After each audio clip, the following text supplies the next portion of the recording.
Tonight on CTV News, a community in shock in Ashburton trying to understand how 4 people could die.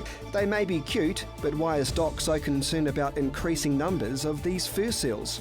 And a New Zealand company turning science fiction into reality. Broadcasting across Canterbury, from the CTV studio, this is First at 5. Good evening to you. Welcome to CTV News, now streaming live every night at ctv.co.nz. Well, 3 hearses have left an Ashburton property where 4 people were found dead. Cindy George and her children aged 5, 3 and 2 were apparently gassed by a car that was left running in an adjoining garage at a Thompson Street home. Police officers in uniform stood in line, bowed their heads and removed their hats as a sign of respect for Miss George and the children as the vehicles drove past in procession. Police say they are not treating the deaths as suspicious but as an accidental tragedy, saying there was no sign of a forced entry to the home and no signs of trauma to the victims. Police say the victims were house-sitting for a family who were out of the country when the owners returned and discovered the bodies at 4 p.m. last night. Well, police say there is little else they can do to find a Filipino man who went overboard in Littleton Harbour. Rescue crews scoured the harbour into the night for the missing man who fell off a container ship yesterday afternoon. A hard hat and gloves were found in the water 30 metres from each other. Police are continuing to investigate. Is your property near the beach and could it be at risk of coastal erosion? Well, the Christchurch City Council is now getting serious about the effects of climate change, as Jared McCulloch reports. A report presented to the council today looks at the effects of sea level rises and climate change for the next century. The Coastal Hazards Assessment report is into its 3rd stage under the district plan, where many areas of the coastal Christchurch and Banks Peninsula will see coastal erosion over the next 50 to 100 years. This follows assessments being done throughout the country, with many coastal towns and cities facing the same issue around climate change, something the Mayor says has to be looked at. It says very clearly that we have to legally look at the impacts of sea level rise in a 50-year horizon, 100-year horizon. And that's what we're doing with our district plans. The erosion and inundation zones have been identified, giving the time of when the effects are likely to take place. These diagrams show the areas the City Council has been told are at risk: parts of eastern Christchurch, around to Littleton, Banks Peninsula and Akaroa. The Christchurch City Council has also put up a property search finder on their website to give residents a better indication of the effects to their homes or businesses. And Mayor Leanne Dalzell says it's all about planning ahead for the future areas.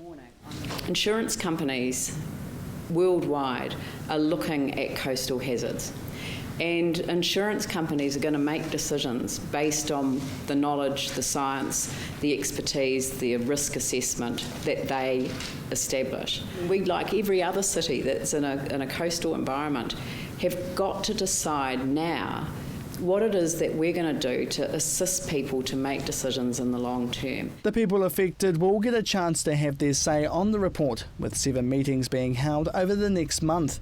We're going to be out in the public arena over the next 4 weeks, talking to communities, making the information available and helping people who want to make submissions on it. The people affected will get a chance to have their say on the report, with 7 meetings being held over the next month. If we don't do that, all we do is just allow individuals to be left to self-insure if the insurance disappears. And I don't want to do that to a community. I want us to put the information out there and let people will help us make some good decisions for our future use in our city. She says they've taken the appropriate steps to keep the public in touch with future changes. The timing of this report is crucial, with a city that's continuing to rebuild itself. Jared McCulloch, CTV News. Convicted double murderer Scott Watson has been denied parole.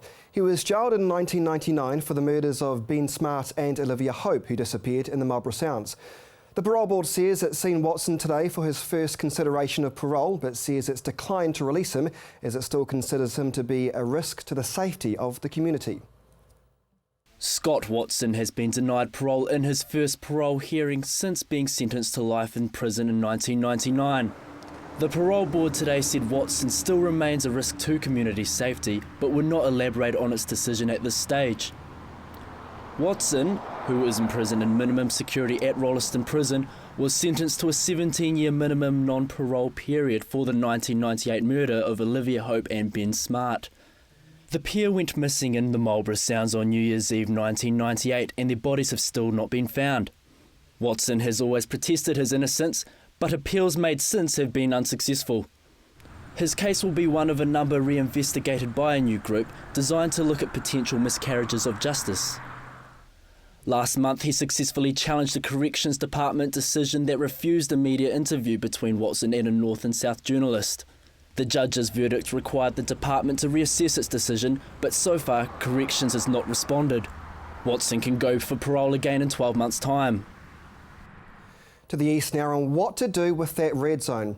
It's an ongoing discussion many on the east continue to have, and now a group of eco-enthusiasts think they've come up with a novel way to attract visitors to the area.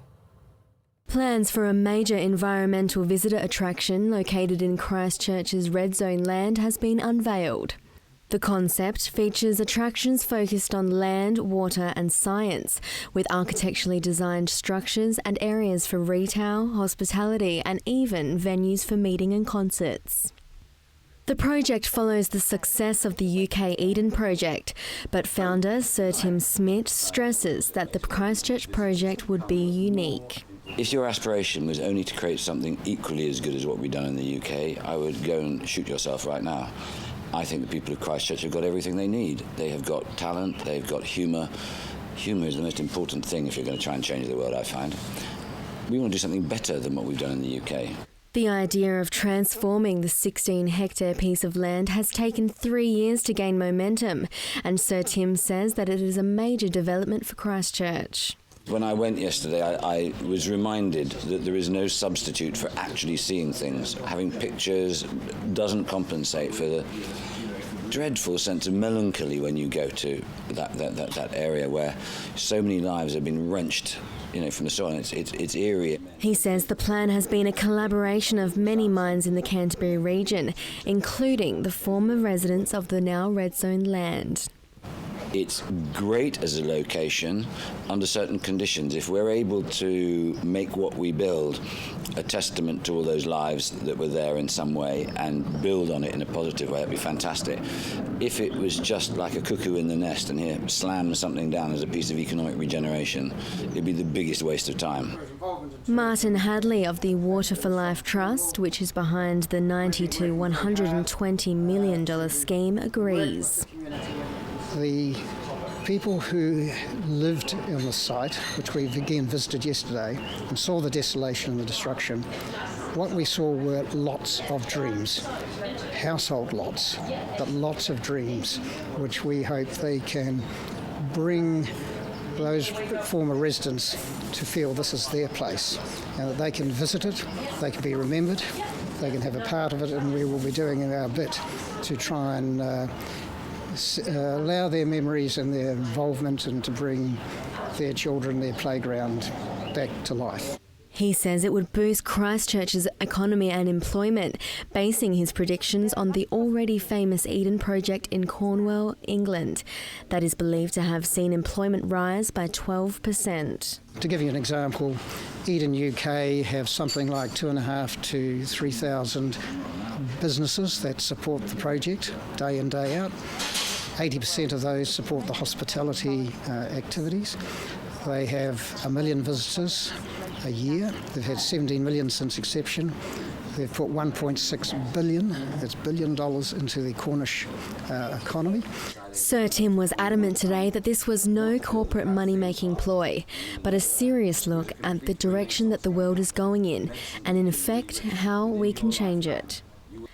And he says there is no better place in the world than New Zealand to make it happen. I think the way New Zealanders are viewed globally, you probably don't realise it, but people are very kindly disposed to New Zealanders, and I think you are very well placed to be seen as honest brokers.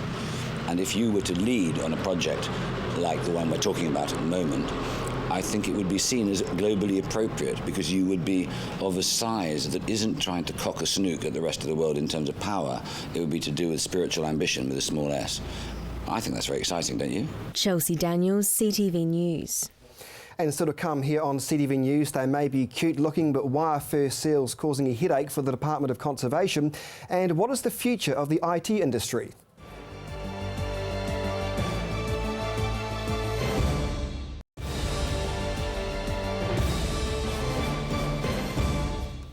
Welcome back to CTV News. Well, they may be cute and attracting the attention of locals, but the Department of Conservation is concerned at the increasing number of fur seals at the city's beaches. Those who live close to the shore in Canterbury will see a few more furry creatures on their coastlines.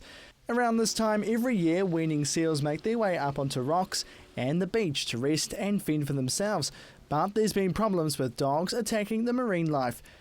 Earlier this week, the Sumner Community Residents Association posted a Facebook status wanting people to take care around the coastal areas, with one of the seals being attacked in the water. It's understood the animal is okay, but a ranger from the Department of Conservation says locals need to be aware. People have just got to get used to the fact that fur seals are, and other seals are going to come up on the beaches. And they need to be aware of them, and probably the thing they really need to be aware of is keep their dogs under control so that they don't attack the fur seals. He says it's becoming a problem every year as the population continues to grow. The last census was in 2012, and that put the population around 8,500. The colonies are slowly building north as you go around the peninsula from the southern bays around from Birdling's Flat, and they're now up around Little Akaloa, but the breeding colonies are slowly moving further and further around the peninsula. Back in September last year, a New Zealand fur seal pup was attacked in the upper beach of Leithfield, with owners then urged to take responsibility for their dogs. The pup later died. And Cox says people need to have more respect for the sea creatures. Therefore, because they're being weaned and they're learning how to fish for themselves, hunt for themselves, they're not necessarily in that good a condition, and so they come out onto the beaches, and of course their mothers don't want them around in the colonies, so they're getting pushed out of there, so they're finding the best place they can to come up and rest. There hasn't been talks yet to put up signs in the area warning people about the seals, with only being one reported incident every week. But if the attack continues, procedures are in place. We'll put a sign up saying we're aware of the seal, please keep clear of it. So we haven't really gotten to the stage of putting permanent signs up yet. And Cox says he has tips for locals using the coastal areas when seals are around. Keep at least 20 metres away from any seal. If you've got a dog, keep it on the lead around the seal. The hope is attacks will reduce as more locals learn to share the space. Jared McCulloch, CTV News. A Christchurch mother has avoided doing time after hitting her daughter with a piece of wood. Judge Jane Farish told the woman in court today that her daughter did do the wrong thing and had put herself at risk without thinking through the actions. A Christchurch judge has set a benchmark ruling about family assault in a case involving a mother hitting her daughter with a piece of wood. A woman of a migrant family has been convicted and discharged today at the Christchurch District Court. The court heard the mother struck the girl with a piece of wood after the daughter stayed overnight at a friend's house without telling the family where she was. When the girl returned home, she was beaten around the arms and legs with a piece of wood, with other family members also assaulting her.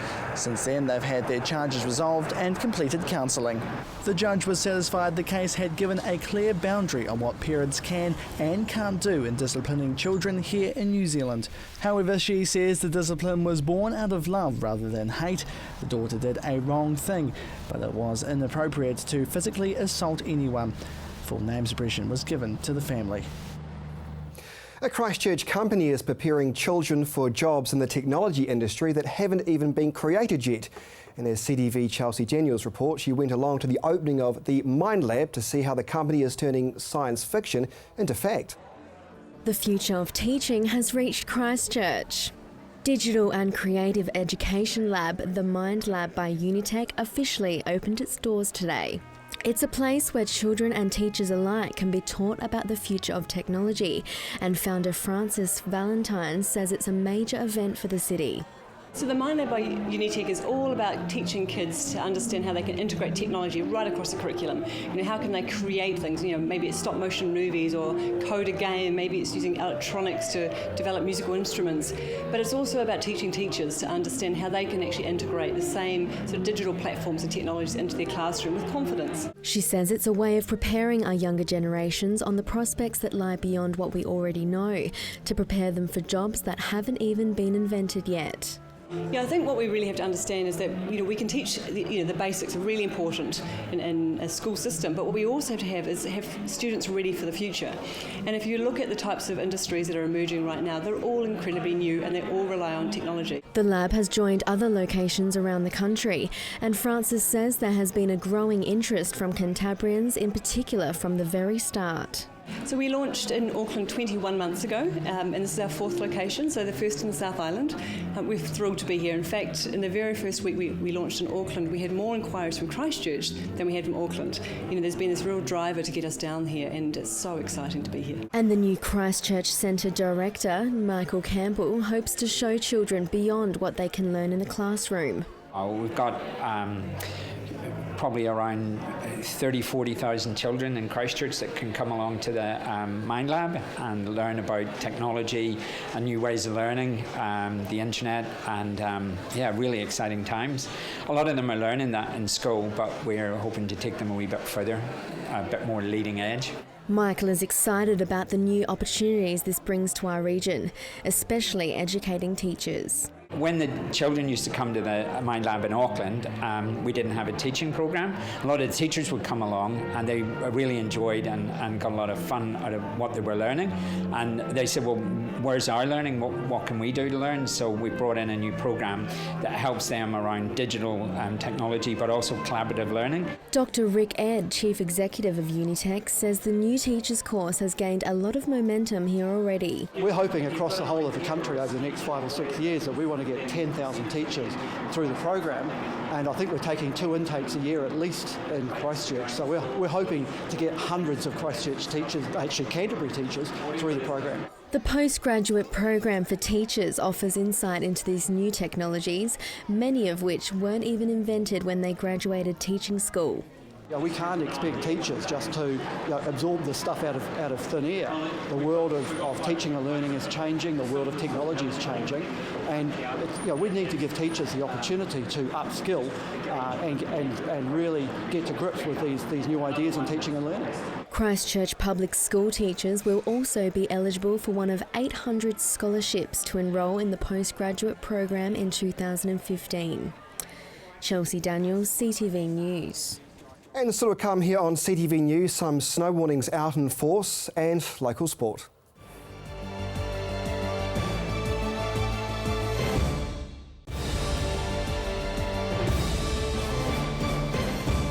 And welcome back to CTV News. Now here's Gordon with a preview of the weekend sport.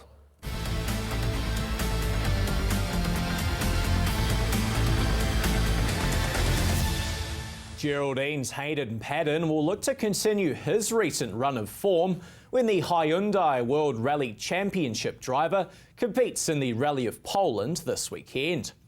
Paddon made headlines at the recent Rally of Sardinia with his breakthrough drive to finish second, proving he has the pace to match it with the world's best.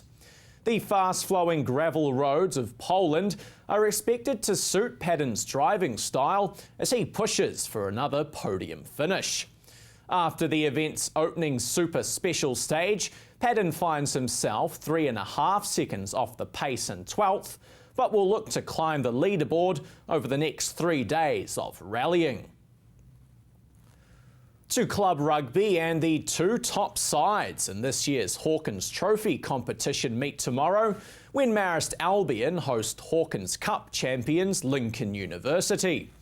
With just 2 games before the semi-finals, tomorrow's winner will hold the playoff advantage, with a home semi-final the preference for either side. Tomorrow's other games will see New Brighton look to book a playoff spot when they host University, while Christchurch will hope to do the same when they take on Sydenham. On to football now, and it's been announced that the Wellington Phoenix will bring one of their A-League season games to Christchurch early next year. The Phoenix have played 3 games at AMI Stadium and will look to keep their unbeaten run in Christchurch going when they host the Central Coast Mariners on the 30th of January. The Phoenix attracted crowds of close to 20,000 in their first 2 Christchurch appearances, while they last played at AMI Stadium in November of 2013, bringing in a crowd of just under 10,000. And finally tonight, we go to schoolboy rugby and the UC Championship. Tomorrow's featured game sees Marlborough take the journey south to take on St Bede's. Both teams sit just outside the top 4 after 9 games, and a win tomorrow will be crucial for either side if they want to make the playoffs. Kick-off is at St Bede's from 12 p.m, and you can also see coverage of the match right here on CTV this Sunday at 12:30. You're up to date with the latest in local sport. I'm Gordon Findlater for CTV Sport.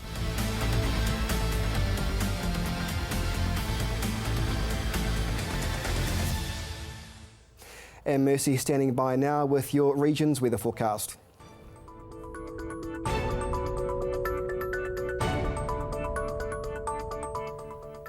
Kia ora Canterbury. Well, those northwesterly winds hung on again today. However, we are expecting a southwesterly change, bringing a few showers later on this evening. Let's take a look at today's highs though.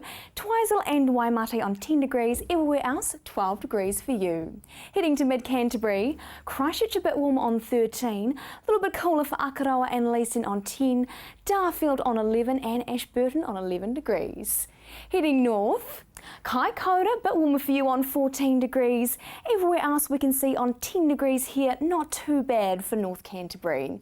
Taking a look over to the Alpine region now, we can see Lake Tekapo, Mount Cook and Arthur's Pass all on 10 degrees today. Let's take a look at tomorrow's weather for the major centres. Timaru, your Saturday we're seeing 12 degrees, sunny skies and northwesterly winds coming through, 3 for your morning. Over to Ashburton, a similar picture here, 13 degrees with northwesterlies, a few cloudy patches coming through though for you. Christchurch, sunny skies, a good day for the Lantern Parade in Christchurch tomorrow, 13 degrees is your high. Over to Kaikoura, sunny skies for Kaikoura here, northwesterly winds and 12 for your Saturday. Let's take a look at other areas for tomorrow's temperatures. Twizel on 10 degrees, Waimate a little bit warmer for you on 13. Heading to mid-Canterbury, Akaroa on 12 degrees, everywhere else here, Darfield, Leeston and Methven on 13, northwesterlies coming through and a few cloudy patches for Darfield and Leeston. Taking a look further north, Hanmer Springs, Cheviot and Culverden all on 14 degrees, not too bad for your Saturday, 12 degrees for Amberley, Rangiora and Oxford. Over to the Alpine region, Lake Tekapo, 10 degrees for you. Looking to the upcoming days now, Sunday, we're seeing another southwesterly change coming through, bringing a few showers. Could be a good day to stay inside and watch a movie, I think. Heading to Monday, the early teens coming through here, warm temperatures and sunny skies, a little bit of cloud for Christchurch and Timaru.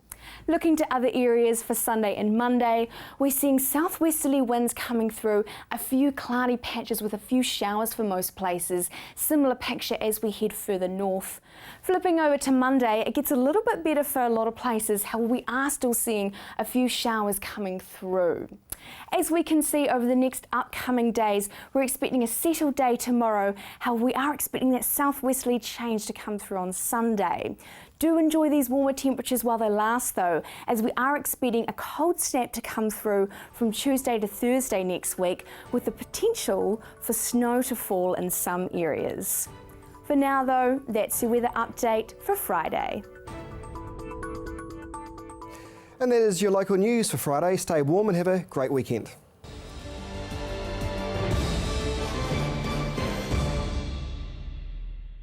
Supporting local content so you can see more of New Zealand on air.